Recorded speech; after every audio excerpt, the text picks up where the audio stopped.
Tun ucrainian, glumesc. Tun de căldură cu ardere directă de la brandul Rider, adică nu necesită coș de evacuare al fumului, pe motorină, cu o putere de 50 de kW, da, o putere foarte mare,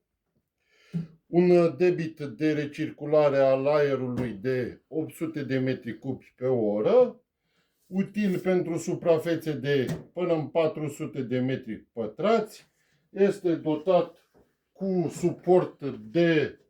roți, adică e ușor de deplasat, avem termostat pentru a regla temperatura dorită din încăpere,